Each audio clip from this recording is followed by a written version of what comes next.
we go. The picture that I have, you guys probably recognize it. I'm gonna bring it up here if I can. Let's see. All right, I really love this picture. Oh. And it has elements of everything we've been talking about for the last 3 weeks. I mean, it has some of that Russian constructivist kind of flavor to it, and it has, this is a Bauhaus marionette, and it has some of that de Stijl flavor to it as well. And I just thought it was really, really cool. I love it.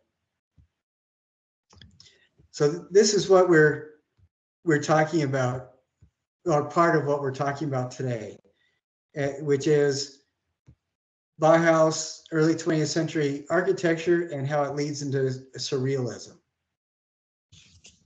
I'm going to stop sharing really quick. We are overlapping. We're going to be reviewing a little bit about Bauhaus and talking about early 20th century architecture, but we're focusing, instead of looking at several different things we've already looked at, we're looking at a new architect that we haven't really examined very close, as well as kind of revisiting a little bit broader spectrum of what Frank Lloyd Wright did. And then we're going to also be talking about surrealism. And I have a lot of videos. I don't expect you guys to watch all of them. It'd be nice if you did. I don't really expect you to, though. I'm trying to, the ones that I have, I've tried to keep to 2 to 5 minutes at the most, but there are a couple really important, there are some main ones. And then I've also have links to articles and things like that as well. But can you guys see on this marionette, and I'm going to pull the marionette up again. Let's see.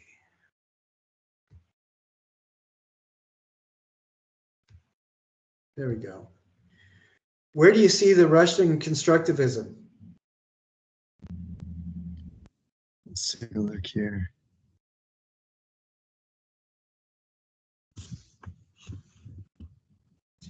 Where I see it is just the way the wires are right through here. Because they're using copper wire instead of hair, and the way that the materials are put together, there's no effort to hide what the materials are. It's very obvious what the materials are. And I get that kind of feel like that some of those sculptures and some of that architecture we looked at feels very, very similar to this. And then where I'm seeing the de Stijl is with some of the later work from Mondrian, but these squares and stripes kind of flavor. And where I'm seeing the Bauhaus, because this is a Bauhaus marionette, is just in the really simple geometric construction around the head.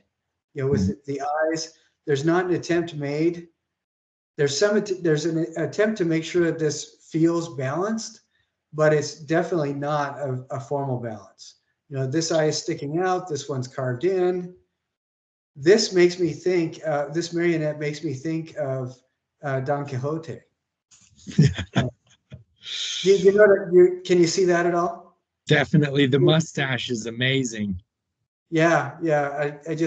I love the creativity of this. But this goes, this is really a departure from what people have been doing up to this point, quite a bit. This is a puppet that is something that it is unusual, and it can be a little bit challenging, but it's still approachable by children. And I think it's a beautiful example of what the Bauhaus was doing. The time that we're talking about in this is right after World War I and the Treaty of Versailles. And I read a couple articles, military historians talk about World War II began with the end of Treaty of Versailles. And I think there's a lot of truth to that, because that treaty was incredibly harsh to the Germans. You know, it was what The Hague later would term collective punishment. You know, they were collectively punishing the entire German people, and well, all the Germanic peoples, for the actions of the people, you know, the very few people that had started the war. And it was directly responsible for the utter collapse of the German economy and the incredible disenfranchisement of the German people, and led directly to the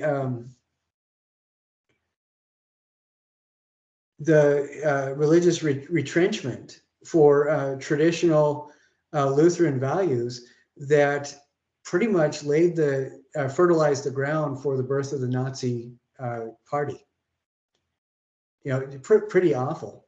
And, you know, this is a time when the futurists had declared the destruction of the old.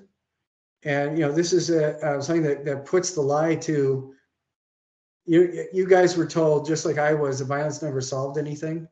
That is completely untrue. Violence definitely resolved the whole futurist movement.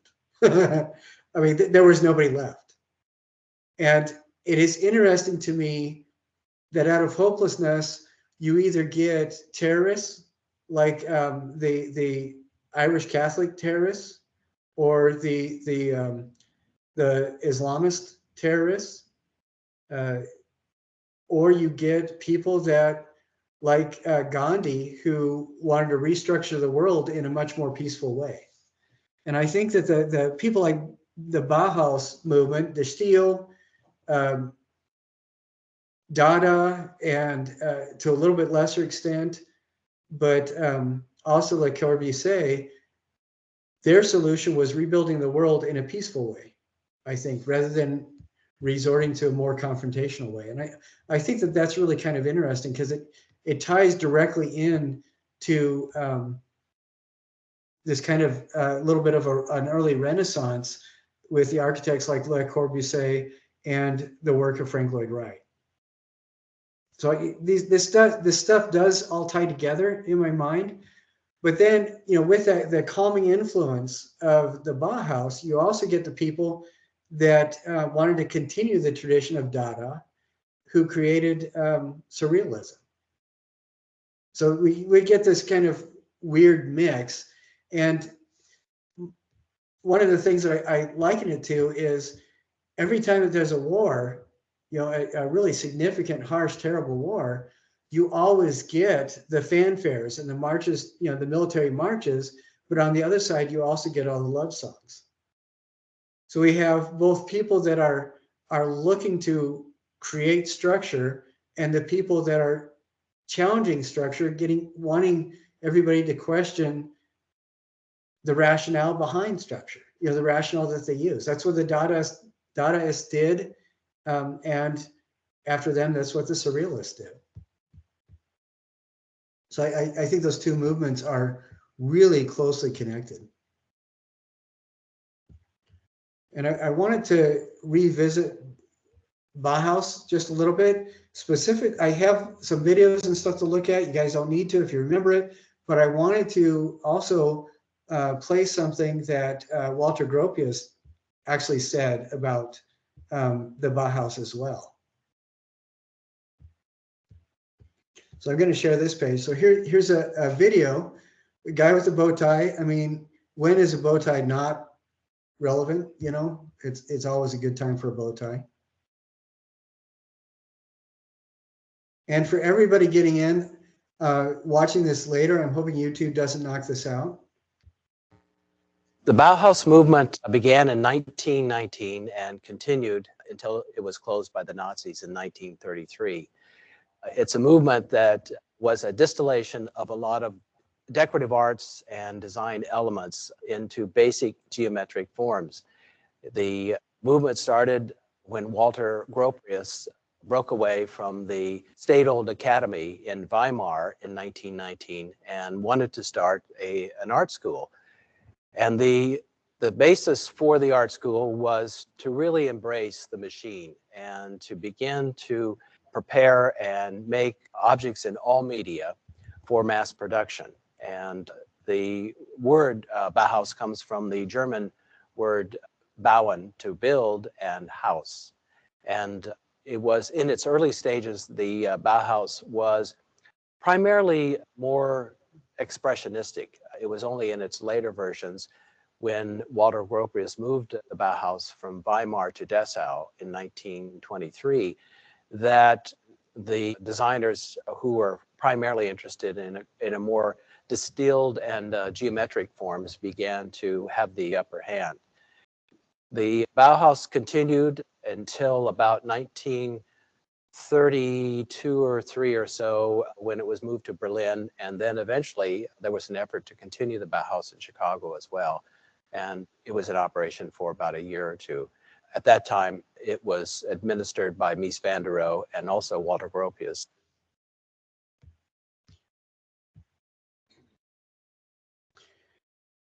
What's interesting to me too is that the Bauhaus, even though it ended officially in 1933, what's fascinating is that I know a number of artists who still continue, or who still do work, that when you ask them where they were trained, they talk about the Bauhaus. And because that word means creative house or design house, it seems like any Bohemian style school where the lecturers and the students are working together in more of a collaborative atmosphere. My friends from Germany, that they refer to that as a Bauhaus experience as well, which is really kind of interesting to me. So it still has its effects. What's fascinating to me about the Weimar is that, do you remember Hannah Holk's famous Dada image? And I'm gonna show that really quick here.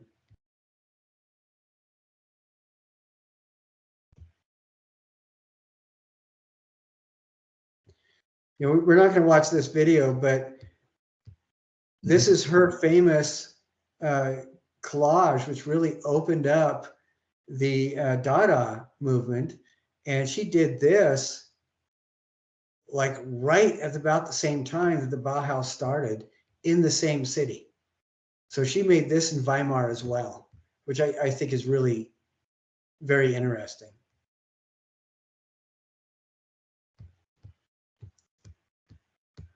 And looking at the Bauhaus design, I mean, there's a couple things that I think really stand out.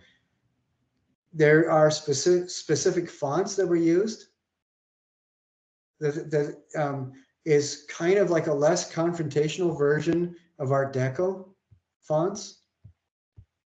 This chair is famous. You know, we'll look at it again later on too. But Marcel Breuer designed furniture that last week Joey was talking about. You know, this is where the genesis of the idea of form follows function came from. And you know, this chair, I think everybody, Van and Brittany, you know, of our age, remembers these chairs. And you know, because it was pretty much ubiquitous. You know, and that's a very Bauhaus design. And it just impacted so many different things. Like a lot of American high schools had a lot of these kinds of construction elements put in. A lot of even contemporary living rooms still have these kind of feelings to them. And, you know, so it's, even though it's an historical thing, it still has an awful lot of relevance today.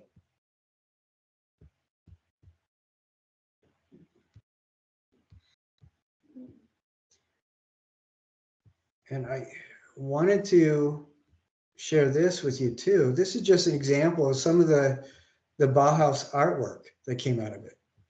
So this is another one of Marcel Breuer's chairs. You know, this idea of fonts as art, and this kind of a style of poster. This was, Hannah Hoch did a lot of work with this with the Dada, but it was a big thing for the Bauhaus as well. And it's interesting to me because there are a number of contemporary artists that still do the exact same thing. And contemporary artists like Barbara Kruger still uses a very similar font as well, and she's doing stuff that's relevant to today. And, and this kind of image is a little bit more dated. I mean, this was really popular in the 50s and 60s, but our contemporary toaster designs are still based on this kind of geometry. The toasters have not changed at all since the Bauhaus redesign of them in the early 30s. It's the same shape, which I think is really interesting. And drawings like this, I can see a bit of Paul Klee in this as well. He was also a surrealist, but this idea of geometry and informal balance is very clear. This armchair is another of the Marcel Breuer chair designs. And then, even though this is also Bauhaus and it's not the same thing, Ludwig Mies van der Rohe, he was a designer and primarily architect, and his stuff seems to flow quite a bit more than Marcel Breuer's, but it still feels like they're related quite a bit. And then we also get, this is a Russian photographer. Laszlo Moholy-Nagy is very big in Russian constructivism as well. And he's heavily influenced by the Bauhaus, which I think is absolutely fascinating. And, and you look at Marcel and Ludwig, they must have lived like next door to each other or talked to each other each day or something, because they really, it looks like they're playing off each other's ideas quite a bit. And then these Kuba stacking containers. What is so funny about this to me is you go to any Walmart or Target today, and what do the glass stacking containers look like? There's not an awful lot of difference. It is still incredibly relevant.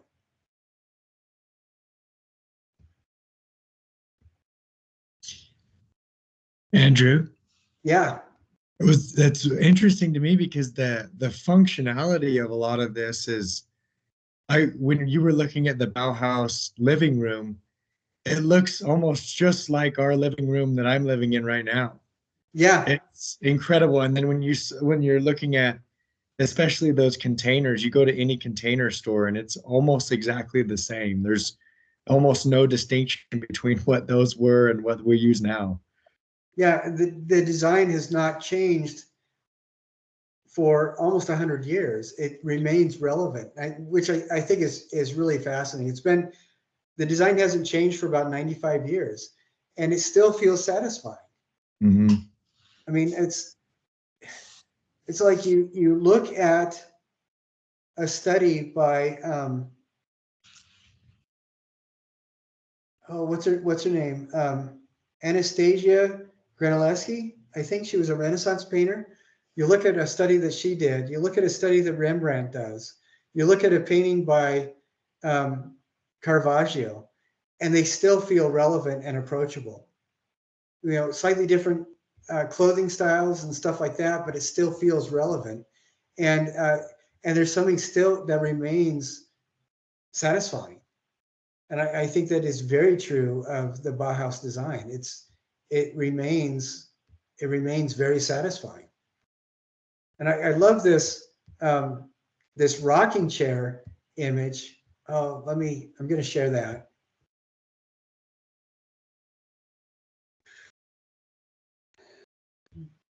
This rocking chair image, it looks to me, it feels less of an antique design and more of a futurist design. This is something that would not surprise me if it was in like a contemporary Japanese furniture gallery. And that's the thing that I think is so fascinating.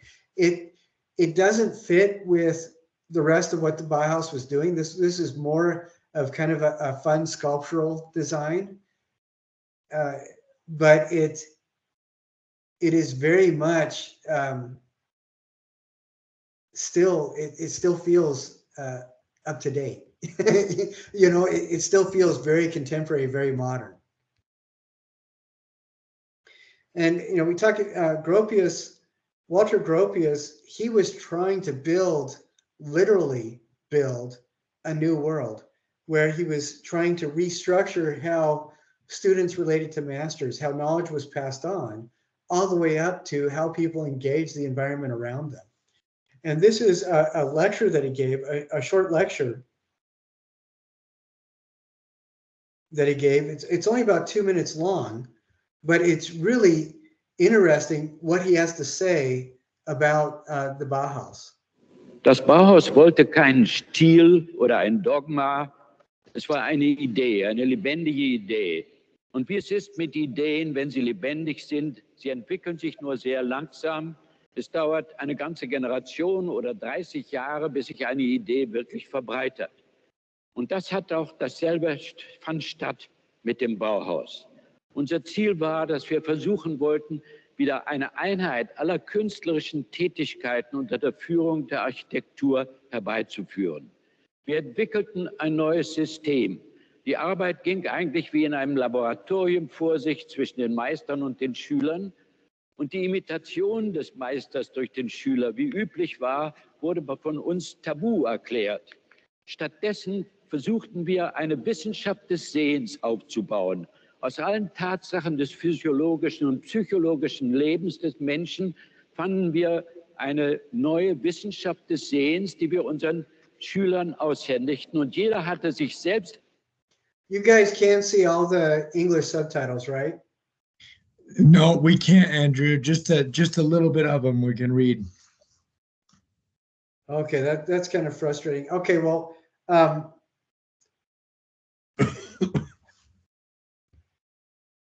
because I'm sharing my screen and it shows it. It just occurred to me that you guys probably can't see it. I was hoping that you could. Can you see it now? No, we can't. Okay. All right. Well, maybe we'll have to watch that. You'll have to watch it on your own, because what he's saying is basically they try to construct a new laboratory of construction where all the arts were united under the umbrella of architecture. And it wasn't that everything had to fit into a building. It was a view of architecture as the created living space, you know, the created environment. The idea of arts being separate things that can be bought and sold outside of a building or outside of a living area or outside of an environment is a product more of the Industrial Revolution. Because up until then, art wasn't viewed as a commodity. It was viewed as a necessary part of the human landscape. And so, you know, so everything from the plates that you eat on and the cups that you drink from to the paintings on the wall, they weren't viewed as extraneous. They were viewed as necessary elements. And that was changed dramatically during the time period of the Industrial Revolution. And I think that's in large part due to the fact that art had become commodified. This is where we get the separation of ideas of art and craft. You know, there was no separation until the time period of the Industrial Revolution. Ironically, until, you know, the Age of Enlightenment, which we can talk about that at some other time. But what he was trying to do is find a new balance where all these things came together, where everything was viewed as necessary for happy living. And I think that is an absolutely beautiful perspective to have, especially in a university environment, where you don't take art because you're not going to be able to get a real job. You take art because that's necessary to becoming a complete human being. And I think that it's a beautiful perspective. So I wish I wish you could see the English subtitles and see what else he's talking about during that. But it's really very remarkable. And we touched on that a little bit when we were going over the Bauhaus earlier in relationship to futurism. But I think it's really important to have that bit of extra layered clarification. And then now we're diving into the next kind of section of our time together today. I'm going to share this. Okay. You can see this, and it doesn't have any. It doesn't have any subtitles, so we should be okay. Oh, but I'm hitting all the wrong buttons, so I can't see it. Hold on just a second here.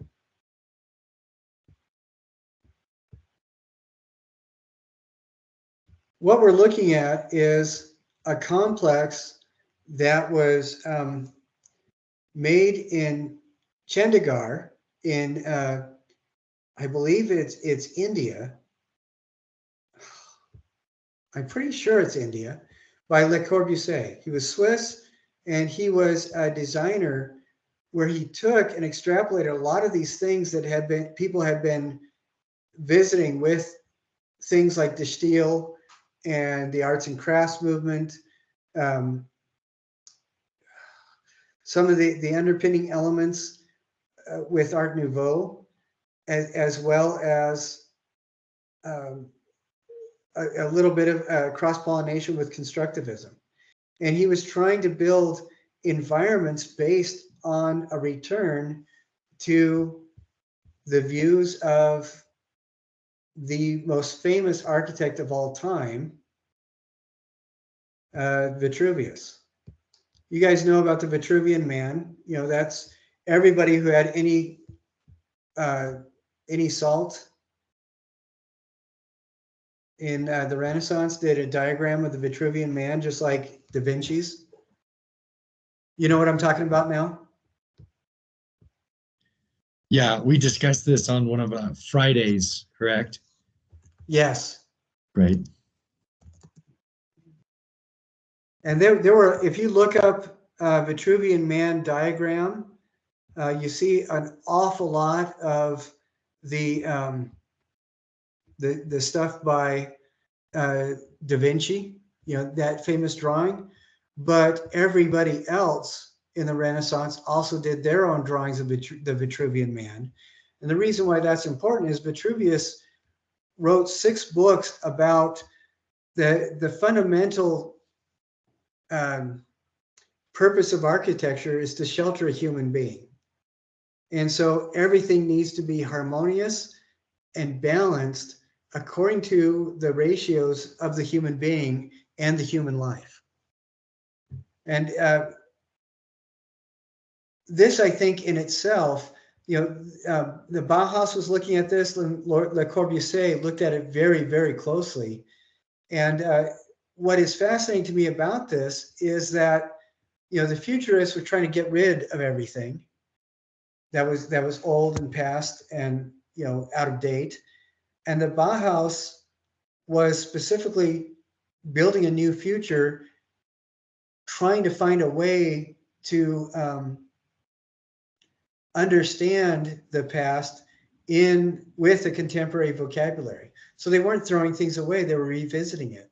And that's one of the reasons why the Bauhaus living spaces were designed, like Joey said, to follow function, to be lived in, to be manageable. You know, remember that one house we looked at? I think it was the Schroeder house that had it had movable partitions. The owner of the home required that every room had outside lighting and fresh water. You know, so it was designed for somebody to live in specifically, and that is directly from what Vitruvius talked about. And we get these ideas of livability in architecture And one of the guys that with the Bauhaus that really defined a lot of that was this dude named Ludwig Mies van der Rohe. And I want to, I'm pretty sure that this one is in English, so we don't need the subtitles.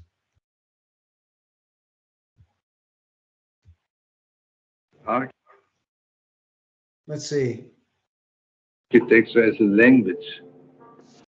And I think you have to have a grammar in order to have a language.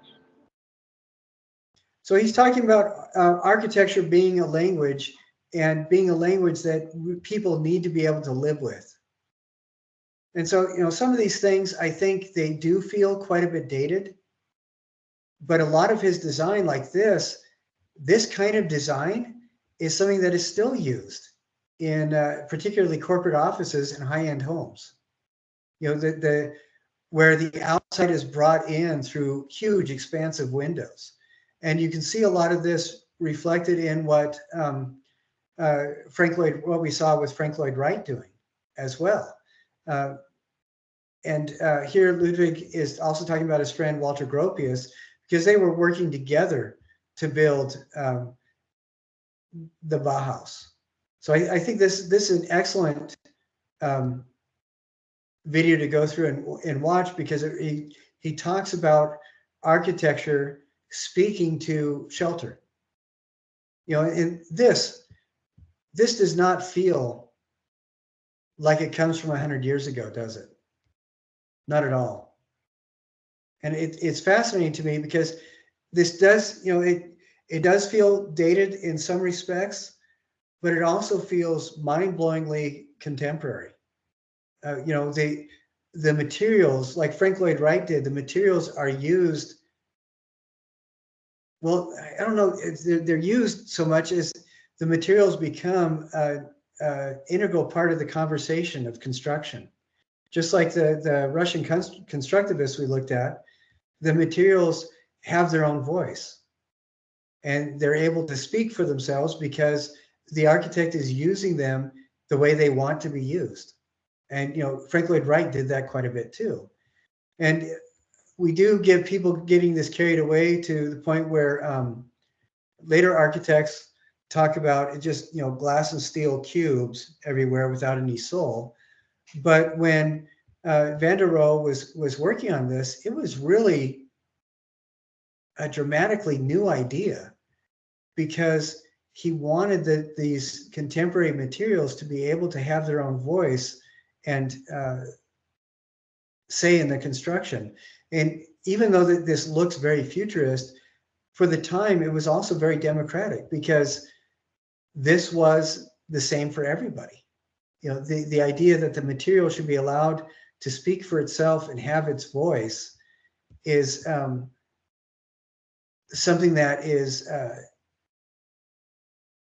was a very democratic and revolutionary idea.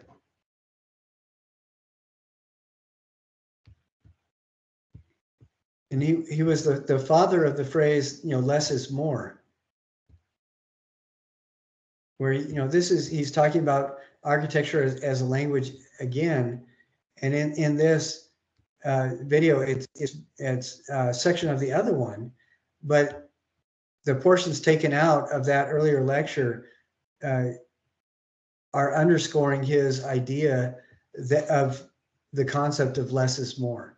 You say what you need to with the construction, you allow the work to be what it is, you allow the material to speak for itself, and then you don't add more to it. I think the difference between this and what we saw with Frank Lloyd Wright's buildings, and we'll see that a little bit more in just a moment, is that with Frank Lloyd Wright, he took it a step further and brought the idea forward that the materials should speak for themselves, but they should also speak in a conversation with the environment that they're built into. And we can see that with homes like Falling Water and stuff, and we'll see that a little bit more. And I have other videos about this, but one of the guys that I really want to share is a guy named Le Corbusier, because I just think he's absolutely fascinating, because he took this idea and took it to pretty much the next, 17 levels. And I'm sorry, hold on a sec. Sorry about that. And really defined how every other architect in the Western world made their buildings because of what he did.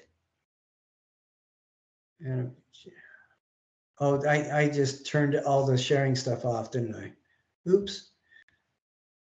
When Constantine created Hagia Sophia, when Constantine created that, are you guys familiar with what Hagia Sophia looks like in Istanbul? When he created that, it was such a shock to everybody, because Hagia Sophia, it was exponentially bigger than any other surviving building was anywhere in the world at the time. And it is so large inside that clouds have formed inside the structure itself. It is so big the Statue of Liberty can stand upright underneath it. This thing is absolutely gigantic. And this isn't the best picture of it. But this was built, Constantine built this when he was alive in the fourth century. So this is over 1600 years ago. But this informed Christian architecture in the rest of the Eastern Roman world. And it informed Carolingian architecture in Europe during the Carolingian Renaissance. It informed architecture after the Crusades when other Europeans went to Istanbul and saw it. And Ahmed Dr. Safi at Duke University said it is the reason why we see Eastern Orthodox architecture and what we identify as Islamic architecture, why they feel the way they do is because all those architects admired this building so much that it influenced their work and continues to influence their work. And that is the impact that Le Corbusier had and continues to have on architecture today. So, it's not a tiny thing, is what I'm trying to say.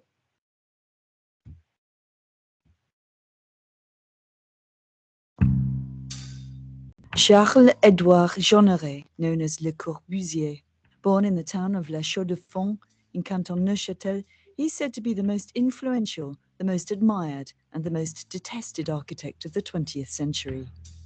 His idealism. I think that's pretty awesome. He's the most influential and detested. That's a good epitaph.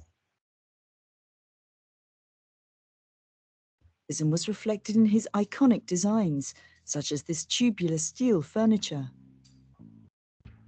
But he also drew, painted, and sculpted. His theories of architecture and urban planning were pioneering. He was just 25 when he built La Maison Blanche, the White House, for his parents in his hometown. It was a revolutionary design. The entire structure was supported by 4 pillars with lightweight internal partition walls that could be easily moved to create a brand new layout. The White House demystifies to a certain extent the legend of the great architect. You can feel his talent, his genius. But you also realize that it was only through hard work that he became the great architect that he was. un travail même acharné de la part de ce personnage qui lui a permis de devenir ce qu'il est. In 1922, Le Corbusier and his cousin Pierre Jeanneret opened a studio in Paris. He wanted to improve living conditions for the residents of the crowded city and proposed his Plan Voisin, a city of steel-framed skyscrapers encased in huge walls of glass set in parks. The plan was rejected, but many places were later subjected to his style of modernist architecture, for better or worse. His creations have become places of pilgrimage for architecture students from all over the world. He was the first star architect, a kind of role model for today's great star architects. He worked on a global stage. He wooed the media. The things he produced were what we would now call sharp. People are still interested in them. Le Corbusier's political allegiances have cast a shadow over his architectural achievements. He became a French citizen in 1930 and aligned himself with the far right. He was on a committee studying urbanism for the Vichy regime that collaborated with Nazi Germany during World War II. In letters to his mother, he said that Hitler and Vichy rule would bring about what he called a marvelous transformation of society. But he later renounced the doomed regime. Some experts argue that Le Corbusier was simply cozying up to those in power in order to win commissions. Le Corbusier was not the first architect to discover that making great architecture depends on a very close relationship between the architect and the rich and the powerful, and in some cases some rather unsavory rich and powerful.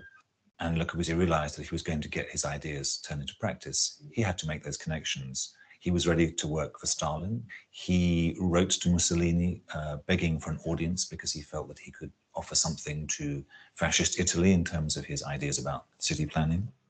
Despite his dubious political connections, the country of his birth has honored him. Le Corbusier's face adorns the 10-franc note. Streets and squares are named after him. His work was groundbreaking and will no doubt continue to both fascinate and repel for many decades to come.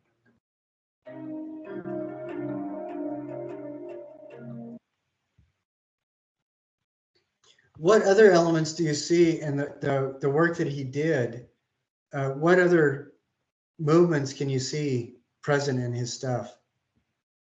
They, it looked a lot like Russian constructivism.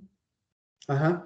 And also had some, and I know we've touched on this a little bit, some of the brutalist aspects as well.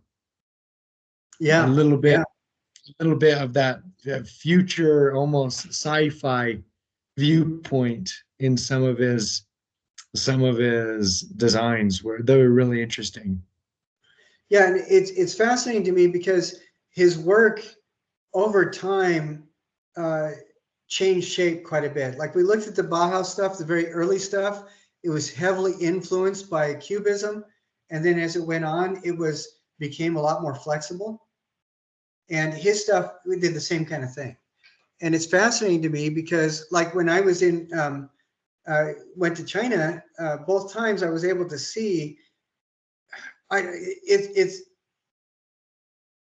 it's difficult for me to comprehend Shanghai, just because I will go by a building where as many people live in that building as in St. George and the outlying areas. You know, it is astonishingly absurd. And I remember the first time driving into Shanghai, the church had sent me, and the first hotel that I stayed at in Shanghai was actually ended up being a brothel. So, but so the LDS church, I was teaching people how to make temple windows, and the person on the ground really did not understand what they were supposed to be doing, and so that first night stay, as soon as everything was discovered what was going on, they moved me very, very quickly to a different hotel. But I remember going in and seeing these 50, 80, 100-story buildings, and they're all based on that very strong constructivist style that Le Corbusier developed, in the late 20s, early 30s, which, and this is something that was being built in 2014. So almost, exactly 100 years later. So it astounds me that those principles are still being used. And then you also get, and Frank Gehry, he's another one of my favorite architects. He didn't really start producing stuff until, good solid 60 years later. But his stuff, a lot of it is reacting to the harsher lines of Le Corbusier, and which is his earlier work. But as you saw with that, the work in the Chatagar Capitol building, Le Corbusier really eased up and added a lot of softness to his later work. But it's amazing to me that it's still something that heavily influences architecture today. I'm going to share some other stuff. You know, and so we're going to look at a couple things where this feels to me,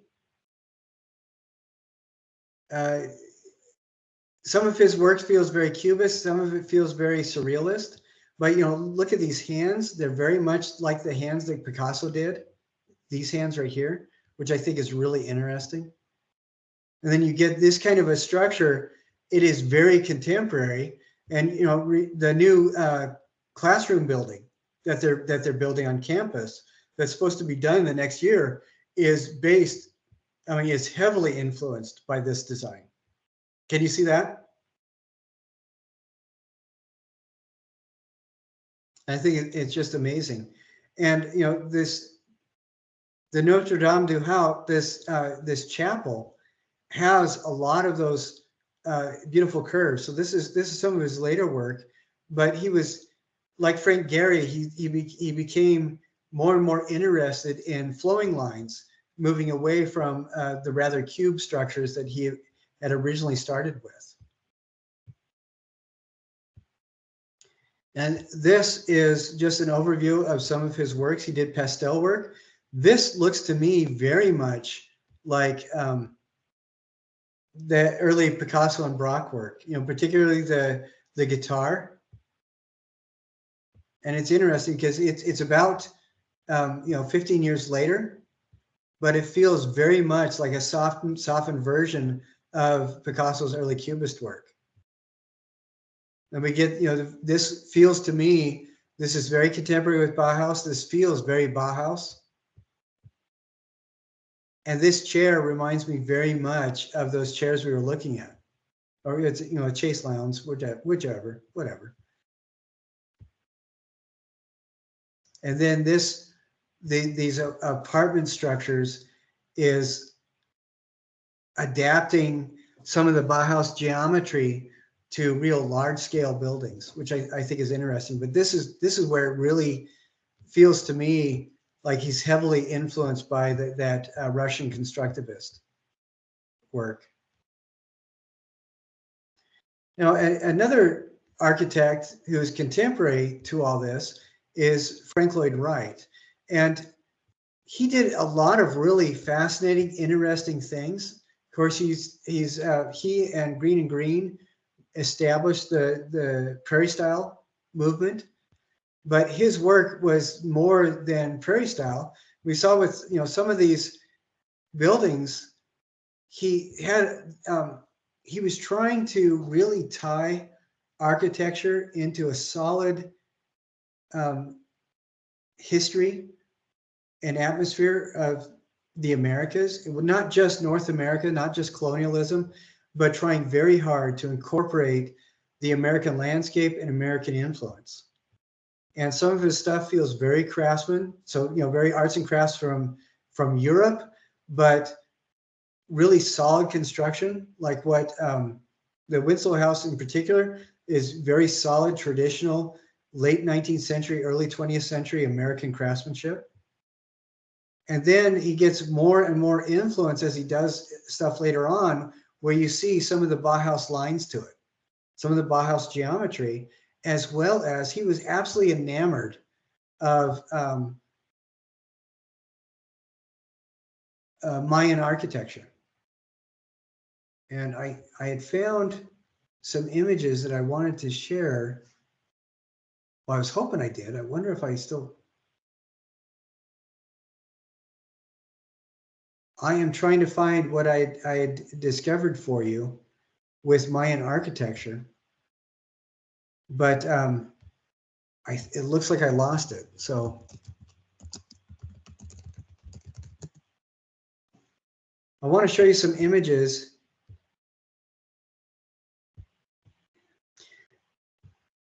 And we're going to look specifically at these kinds of structures. This is Tlaloc Mayan work. Well, it's Mayan work inspired by Tlaloc. And I want you to look at the geometries that are here. You know, in these key spirals. Now, this does not feel particularly Bauhaus, you know, predates Bauhaus by quite a bit. But what's fascinating to me is that this is part of that greater American landscape. And where other European architects were heavily influenced with by Roman and Romanesque work, by Gothic work and things like that. You know, this is very Mexican. This is pre-Columbian. It is very American, and it is about the same time period away from Frank Lloyd Wright as the Roman architecture was, you know, to the Renaissance architects who brought it all back. And I think it's really fascinating the parallels between what Frank Lloyd Wright discovered with Native American or with indigenous American architecture and his relationship to it, to, you know, famous like Brunelleschi and his relationship to Roman architecture when, you know, when he was building for the Renaissance. And it is a very powerful message to me that Frank Lloyd Wright was not acting as a white supremacist or colonial supremacist at all. He was engaging people in the American environment, the American history, and all of America.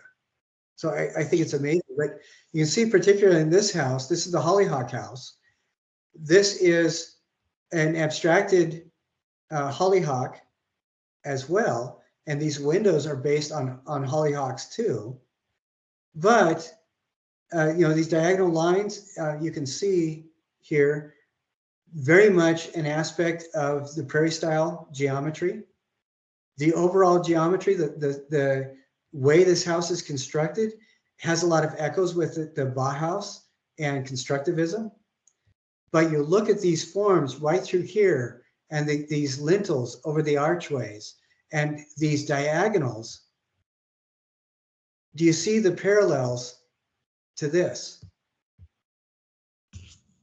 Andrew, it's when you first started this discussion or this lecture, you had talked about how some of the principles of design used centuries ago or even hundreds of years ago are still applicable to today.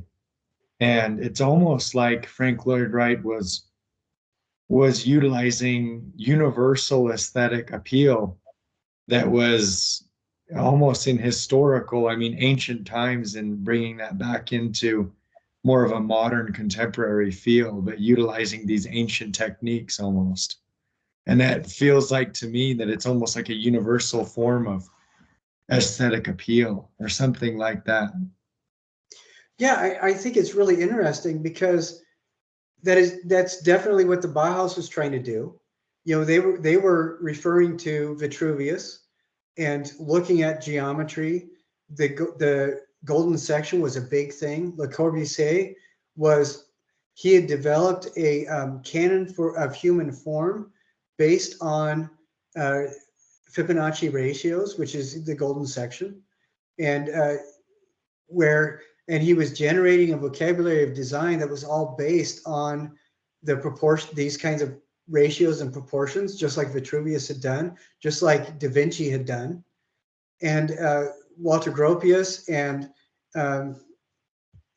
Vander, what's his name? You know, they were doing the same thing. And then you look at Frank Lloyd Wright, and he is doing the exact same thing too. And it's amazing to me that they're all, you look at the futurists, and they were trying to create something that had no relation, that had no dependency on history. And you look at these other guys, Gropius and Le Corbusier and Frank Lloyd Wright, all these guys, they are very much looking at history, but updating it with the contemporary vocabulary. You know, it's just like the Bible has been around in various forms for thousands of years, but we read it in English today, or we have picture books that, you know, parents show their children, updated with the vocabulary that people understand today. And the same kind of thing is going, I think you're exactly right. The same kind of thing is going on where they're updating the vocabulary, but they're using the same history, the same foundational principles. Because I'd be willing to bet that any of those guys would be able to diagram perfectly a Roman or Etruscan style home because they're based on the same principles. Wow. You know, it's a very different vocabulary. It's, you know, the Etruscans and Romans used a 22.5 degree sloped roof. The Carolingians used, and Gothics used a 60-degree sloped roof, but they're all using the same principles. They're just updating the design vocabulary, you know, so to more contemporary times. And I think that's absolutely fascinating. So that's a really solid observation. And, you know, you look at attempts now that people have tried to make for that, and there's not an awful lot of really successful ones. You know, the ones that are most successful were about 80, 90, 100 years ago. I think that you get Frank Gehry. I think that his work is really successful.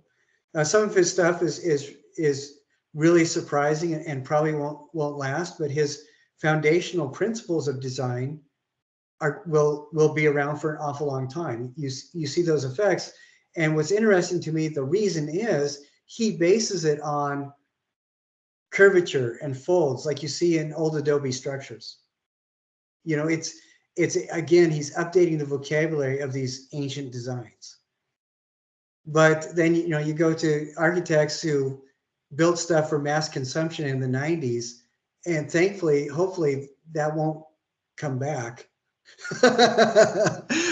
You know, I don't know. I hope I'm not offending anybody by saying that stained glass windows with brass caming is just not, it doesn't deserve to stay around. I mean, that's something that hopefully is a fad.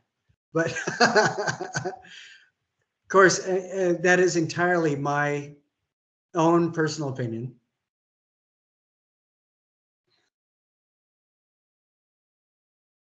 Now, one thing I'm wondering, the video is about 12 minutes long, so we probably won't look at it. But one thing that I want you guys to look at later on, you know, I'm going to post this all tonight and tomorrow, so you have a chance to look at it, is we are shifting gears. You know, remember when I said at the beginning, you get during wartime, people make marches and love songs.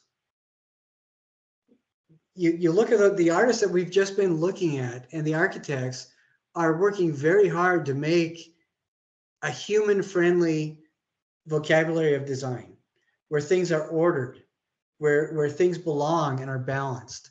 And that's a principle that's fundamental to movements like Prairie Style and Le Corbusier's work and Dada. I mean, sorry, not Dada, Bauhaus, and even to some extent constructivism. But De Stijl, very much, it's all about balance. It's all about ratio and proportion. And then you get the wackadoodles that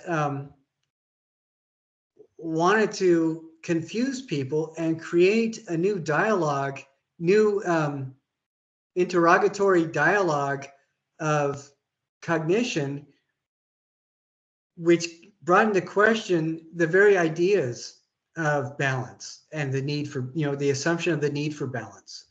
And this is where all three of these things come together. And we'll talk about symbolism later. Dada, surrealism, and symbolism, they all kind of flow into each other.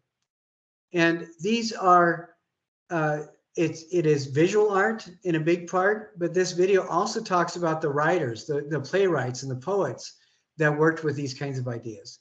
Do you remember me taking all the words from Jabberwocky and just alphabetizing them? Because that's kind of, you know, the Dada way of doing things.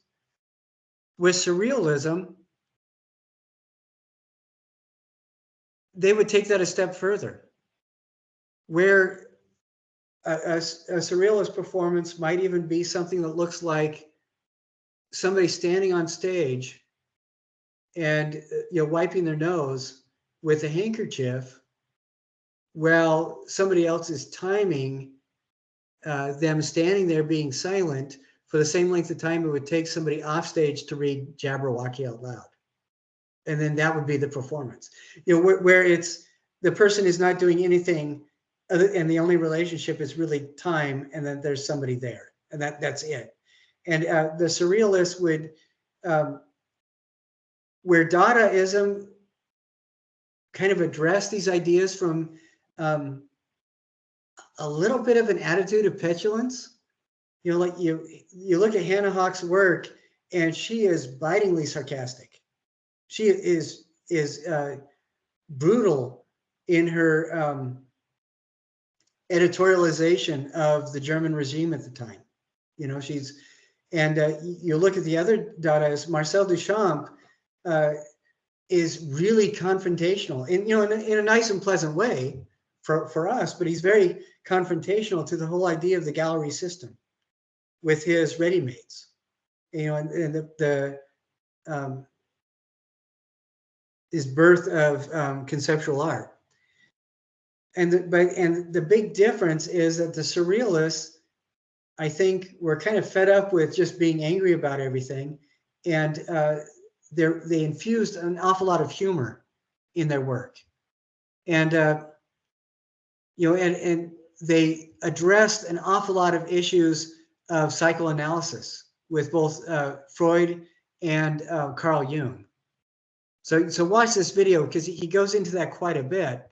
But they're talking about, they talk about ideas and how ideas flow into each other, and how we need to engage in the process of developing ideas more than the rationale behind our definitions of our ideas.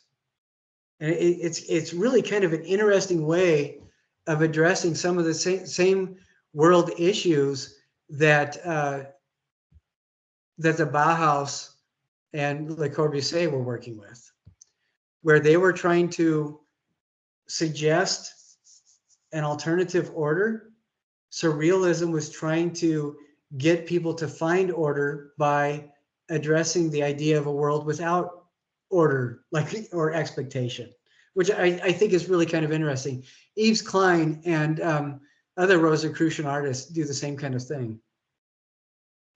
But this is you know, we have another manifesto. This is another manifesto, and but this is for Surrealism. And you know, I'd like everybody to read as much of this as they can. But he talks about Freud quite a bit, and he talks about why we think, or why we need to have a why as to thinking. And he talks about dreams. He talks about transitions. He talks about exploring the transitions between the waking self and the dream self, the conscious and the subconscious, the intent and the chaotic. And I think it's absolutely fascinating. So he's talking about memory alone arrogates to itself the right to excerpt from dreams, to ignore the transitions, and to depict for us rather a series of dreams than the dream itself. So he's talking about how memory functions to organize rather than to communicate, which I think is really interesting. And in point number 2, not only does the mind display in this state a strange tendency to lose its bearings, But what is more, it does not appear that when the mind is functioning normally, it really responds to anything but the suggestions which come to it from the depths of that dark night to which I commend it. So what he's talking about here is that the mind, again, organizes rather than understands.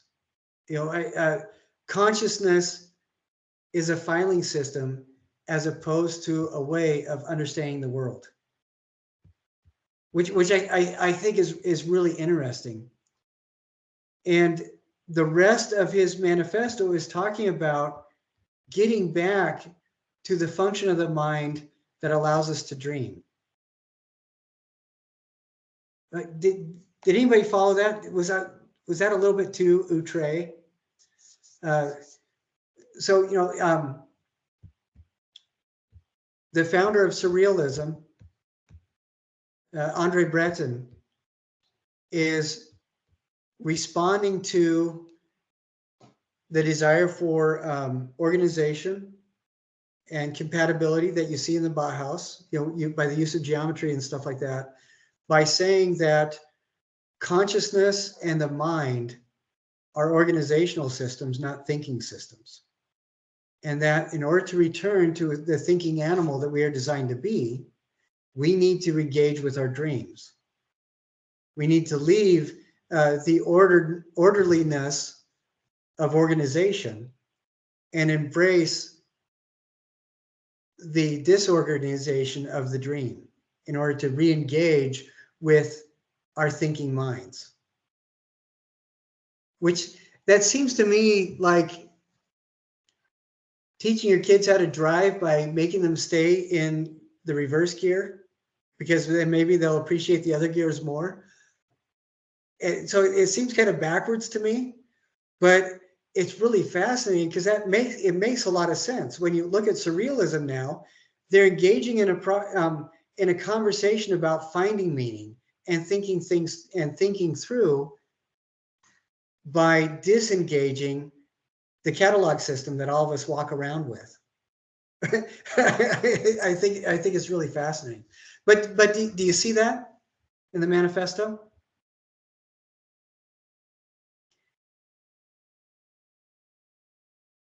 Let's see. I want to return to a video that we saw, I want to return to a conversation. We watched this video in an earlier class. And I think it's really a good way to engage with this, because I think we talked about this a little bit when we were talking about Cubism, which was really heavily influenced by the idea of phenomenology, or, you know, what makes reality. That reality is not something completely outside of us, but every time we think or engage with reality, we also engage with the creation of reality. Now, this is by Magritte. He was one of the foundational Surrealist painters. And this is a painting of a pipe that says very clearly underneath, this is not a pipe. And Magritte was a psychologist who was very interested in how we think about images and what he called the treachery of images. Do you guys remember that conversation that we had? What does treachery of images mean?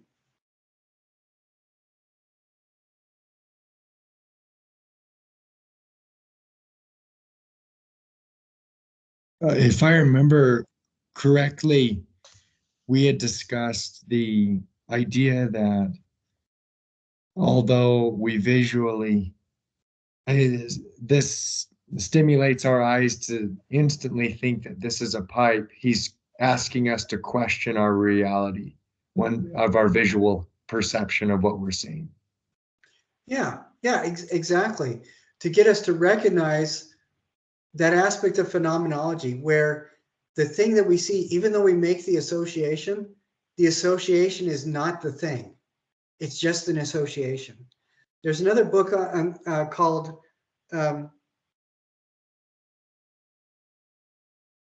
Simulacrum. And Derrida talks about this idea a lot as well, or he addresses it a little bit, but this idea that there's levels of meaning, there's levels of engagement as we engage with reality. we can, there's a famous conceptual artwork that, and we'll look at this again later, that Joseph Corsuth did that really ties in with this a lot. And it's called 1 in 3 Chairs.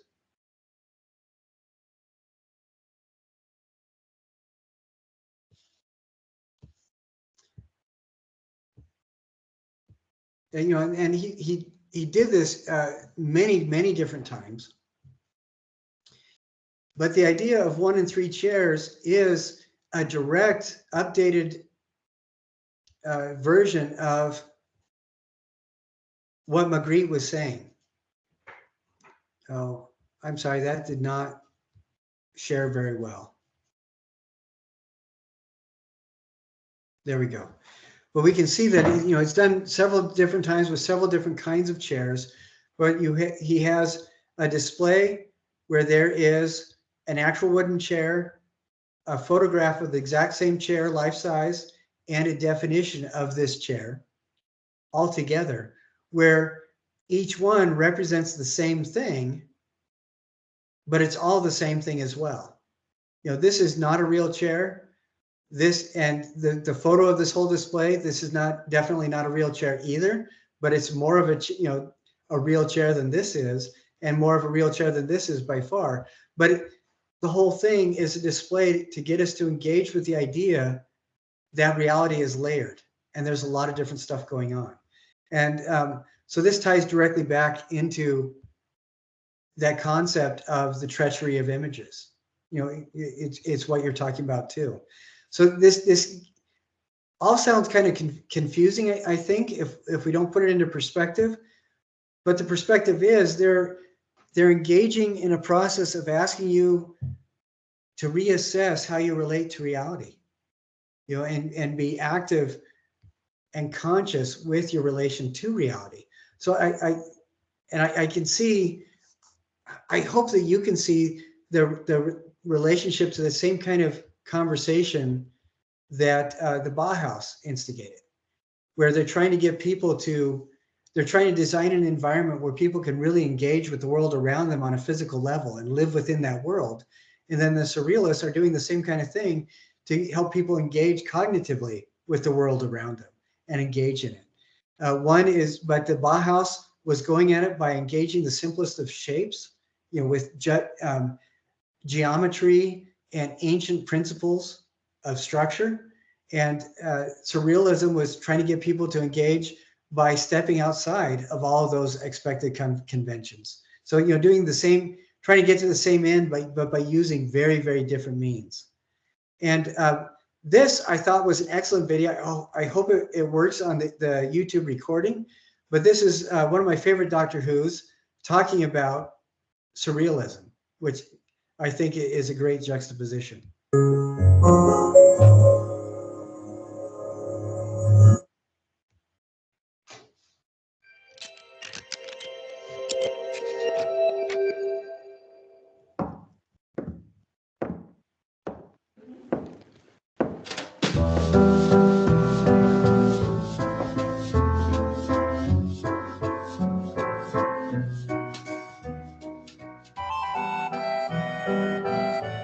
Surrealism began in 1924 in Paris, in this cafe, with this poet, André Breton. Note the hair. Surrealists have luxuriant hair. Breton published a manifesto. It was inspired by this man, Sigmund Freud. Note the beard. Psychoanalysts have luxuriant beards. Freud wrote a book called The Interpretation of Dreams. He believed that there was a deep layer of the human mind where memory and our most basic instincts were stored. He called it the unconscious mind, since most of the time we were not aware of it. Breton believed art and literature could represent the unconscious mind. These are some of the artists who agreed with him: Salvador Dali, Max Ernst, Merritt Oppenheim, Juan Miro, Dorothea Tanning, Yves Tanguy, Lee Miller, René Magritte, Claude Cahun. A lot of surrealist art is about sex. This is because Freud believed The primary motivation for all things in life was sex. He changed his mind later. Breton believed the desire was central to the Surrealist vision of love, poetry, and liberty. It was the key to understanding human beings. Here is a piece of Surrealist sculpture by Merit Oppenheim. Surrealists like to put objects that were not normally associated with one another together, to make something that was playful and disturbing at the same time, in order to stimulate the unconscious mind. This is a sculpture by Salvador Dali called Lobster Telephone. It's about food and sex. There were essentially two types of Surrealist painting. One's about dreams, full of lots of Freudian symbols, like apples, hats, and birds. And one's called automatism, inspired by Freud's idea of free association, which was designed to reveal the unconscious mind. Here is an example of automatism by Jean Miro. It's mainly blue because Miro liked to represent dreams using the color blue. The shapes are arbitrary, as if drawn from the artist's unconscious mind.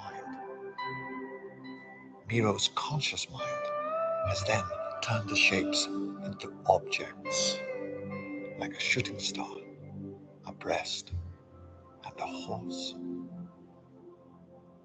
There were also Surrealist films. The most famous was Un Chien Andalou, made by Louis Buñuel and Salvador Dali. It's best known for this scene.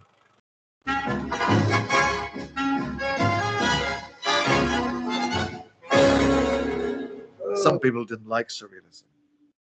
Freud didn't like it. He'd spent his life deciphering the codes of the unconscious mind so that people could understand themselves better. He thought artists should paint the conscious mind and not waste their time painting Freudian symbols like apples, hats, and birds. But Surrealism continues to have a huge influence on culture and society today. As Breton said, Surrealism is not just an art movement, it's a way of thinking, a way of life, a way of transforming existence.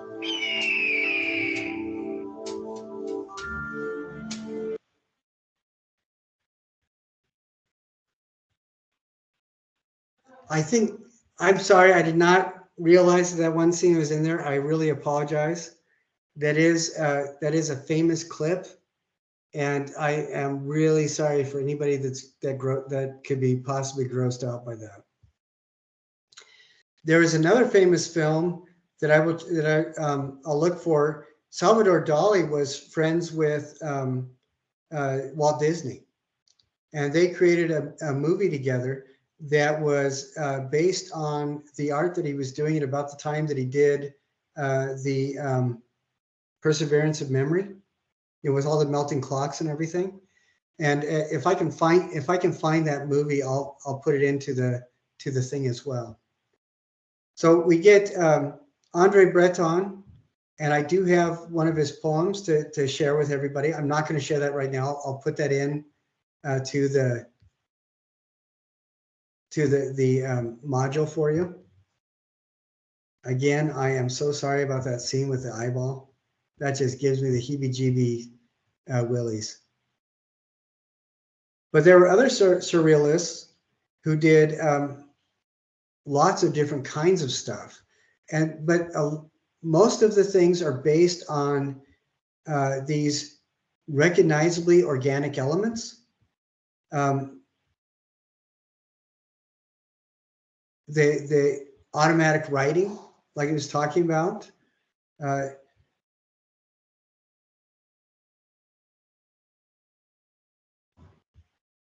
and dream symbols.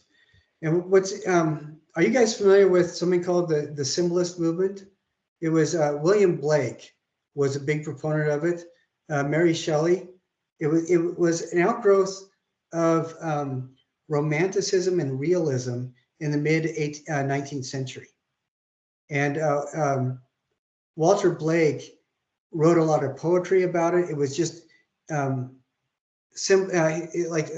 the famous painting of Saturn eating his children, was considered to be a big symbolist kind of painting.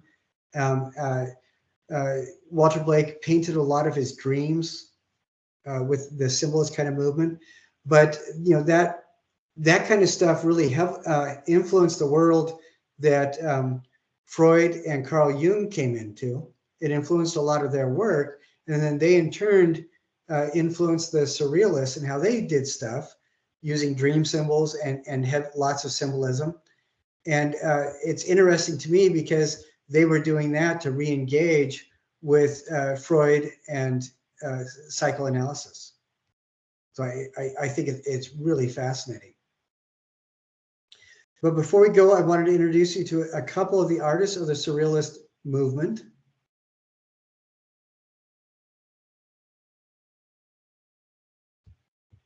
We aren't going to watch this right now, but Salvador Dali is another one. Persistence of Memory is the melting clock one, and then he also had another one with these like boiled beans and stuff like that. Really interesting things. This is the famous Persistence of Memory.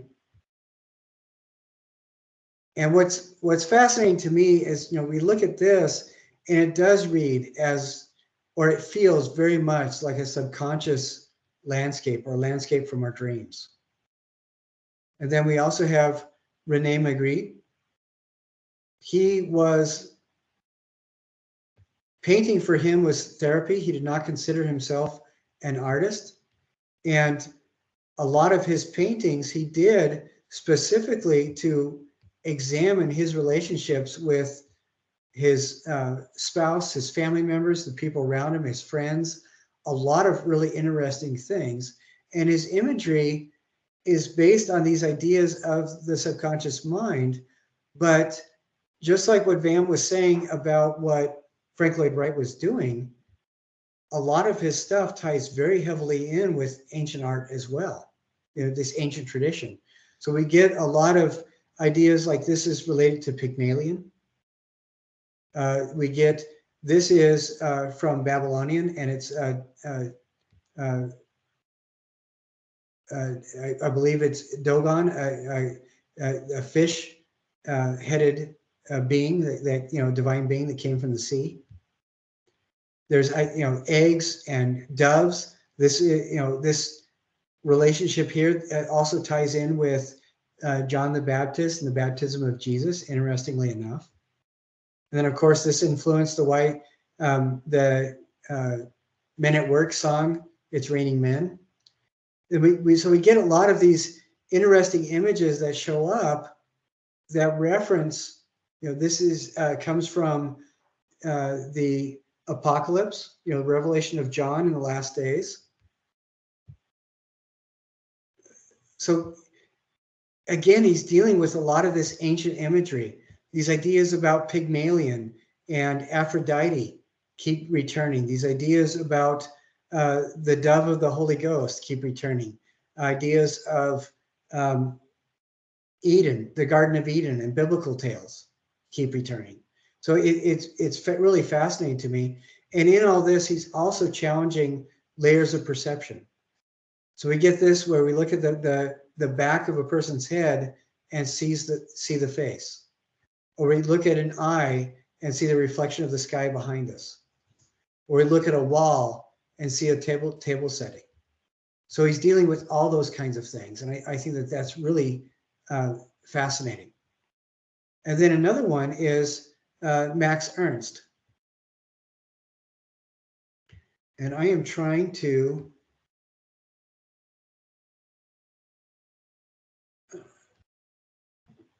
here's a short video that talks about Max Ernst and his work, but there is a really strong correlation between a lot of what he did and Salvador Dali, where Salvador Dali was taking different elements and giving them different textures and physical qualities and then putting them together, like the melting clocks in a desert landscape. Max Ernst was stitching things together in different structures to make these like things that almost appear to be three-dimensional patchwork quilts. And it's really fascinating. He was very conscious of dream symbolism and what people might dream about. And there is a very strong influence I see in a lot of his work of Cubism as well. And some of his stuff, like, you know, the other stuff that we see with a lot of surrealists, there is this element of don't take yourself too seriously, but it also makes you feel uncomfortable. Like Merritt Oppenheim's furry teacup that we saw in that short video. Those kinds of things where it, on one hand, it is kind of humorous, but on the other hand, I mean, there's no way you'd want to drink out of that. It'd be difficult to swallow anything. But this is one of the paintings that Max Ernst did. And there's other stuff too that we can see. I mean, very strong dream images. It could only exist in the dream landscape, I think. He did a lot of these really interesting collages, developing landscapes that look like architectural coral. You know, just really fascinating juxtapositions of things. And I like looking at this with the frame of reference of Bauhaus and constructivism, because it's happening at the same time. Same political environment, same political landscape, same time period and everything. But this group of people is addressing those same kind of issues of human relationship with the reality around them in a diametrically opposed kind of way, but they're still backing into the same kind of relationship, I think. You know, where one is sharing geometry and order to how we relate to the world, the Surrealists are asking us to think about how we relate to the world, both coming to the helping us to arrive at a livable coexistence with our environment. And I think it's really fascinating. Have you guys ever listened to a Surrealist poetry reading or watched an actual Surrealist movie or anything like that? It gets really, really disturbing very quickly. You know, it's very hard. You can't take the environment too seriously. You can't really lose yourself in the space of the environment because then you don't get your mind back, which I think is really kind of interesting because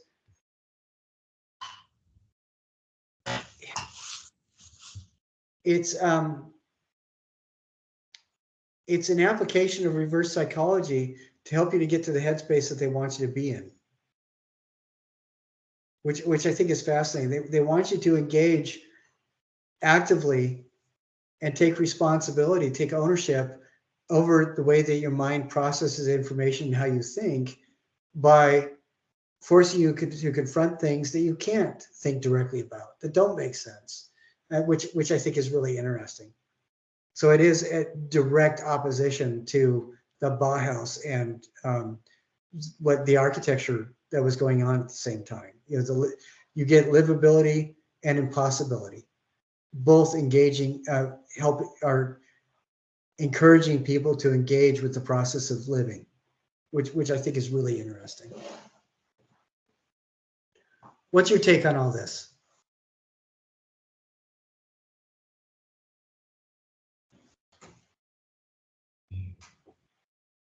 I think that looks like Brittany said something.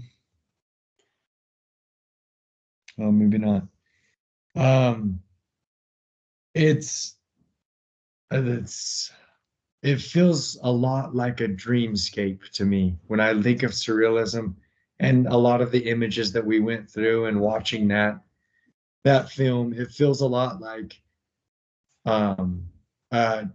alternate perception of reality and trying to convey that through a painting or a visual stimulation of some sort.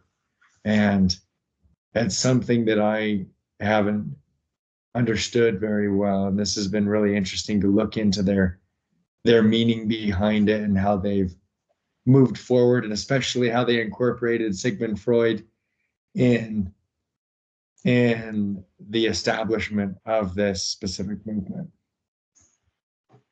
Well, it makes a lot of sense, doesn't it? Mm-hmm. Okay, the movie, I just found it. The movie is actually called Destino, and it was that's the one that Walt Disney and Salvador Dali made together. I watched it for the first time at is it Park West Gallery? Is that the gallery that one of the galleries we went to in Las Vegas? Yeah, it is. Because I was on a cruise in Alaska. My kids had taken me on a cruise to Alaska, and Park West, for Princess Cruise Line, they have a very strong presence throughout all the cruise ships. You know, their galleries are on all the ships. And I was able to talk to the head Park West curator for all of Princess Cruise Lines. And he would happen to be the curator on the ship that we were at. And he introduced the Dali Disney film. And it was absolutely fascinating hearing him talk about surrealism and why Disney loved it. Because Disney, you look at the early design that he did, he was very much a constructivist / Bauhaus. He really loved that. And he and Dali were really good friends. They loved working together.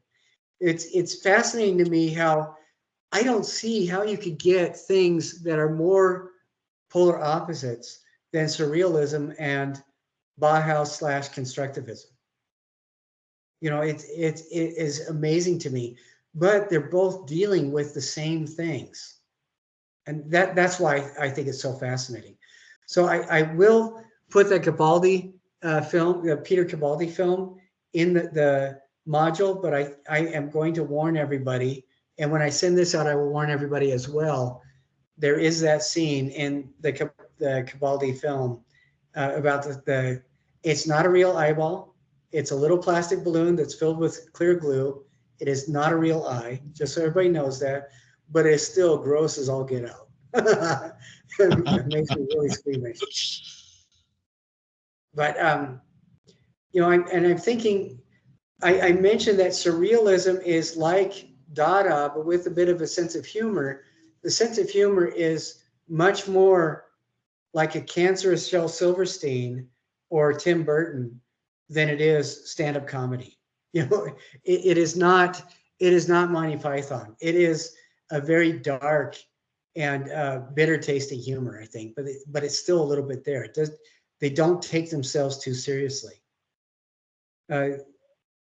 Salvador Dali was very much like Andy, the pop artist?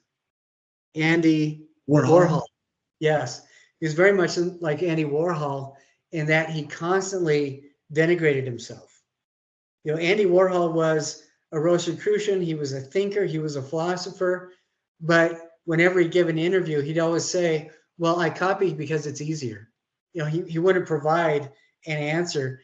And Salvador Dali went the other way when he would just go to ridiculous extremes and be a real performance artist so that people would engage with this dreamscape that he and his fellows were making. And I think it's really fascinating. But do either of you have any questions about the stuff that we talked about today? And I hope you can see the relation. You do see the relation? It just coming from very opposite directions. Yeah. And it's hard to describe. So I hope you get a chance to look over that a little bit more. But what is so interesting to me is those kinds of ideas were generated right after World War I, and they still resonate powerfully and have an incredible amount of relevance to today. The Bauhaus governs how we set up internet pages. Like, you know, the team's layout for video is based on Bauhaus design. You know, the architecture that Bauhaus and Le Corbusier and Frank Lloyd Wright did still impact today. You know, the roof lines that we see, to the the imagery we put on walls, for contemporary photography, very much influenced by those guys still. Those kinds of designs, the furniture that we're comfortable with, the stuff we see at IKEA even, and Target, is still very much influenced by that. And then, do you guys remember the Monty Python opening animation? Very much based on surrealism, and a lot of stuff like what Zack Snyder does in his manufactured landscape, his digital landscapes, very much based on, is informed by surrealism as well, as is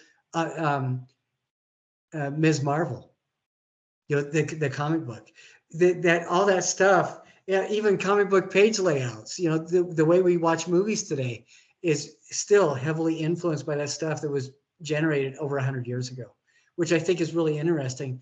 But it speaks to this idea that these guys, as weird as they were for their time, were really updating a vocabulary for expression that has been around for ages and ages. Bauhaus and Frank Lloyd Wright were dealing with architectural principles of ancient Rome. Surrealism was dealing with subconscious communication that is rooted in ageless shamanism from the steppes of Russia and Central Africa. So, millennia old. There's evidence of that kind of thinking going all the way back to Paleolithic art in Africa and Australia. So, these ideas do not go away. They just reappear in a different vocabulary. And I think it's really fascinating. Well, I hope you guys have an absolutely wonderful week and weekend. And I look forward to talking with you next week, where we will be talking about something else that will blow your mind completely. I hope nobody gets a bloody nose or their ears are ringing from today's conversation. But if I don't get everything online tonight, it will be online tomorrow. All right. And like I said, last week, we did not have a weekly reflection. We will have one for this week. And if you want, it is primarily for each weekly reflection is supposed to be a reflection on the stuff that we talked about that week. But if you guys want to talk about last week's too, or instead of, just write that at the opening to your weekly reflection for this week, so I know. All right. Brittany, I hope you still feel better very quickly. Being sick sucks. Yeah. So please recover very quickly. You're welcome. Yeah, and thank you. I hope you do the rest tonight, Van, so that you're happy as always tomorrow. That's good. Thank you. We'll see you. All right. We'll see you guys. Bye. Thank you. Bye. Bye.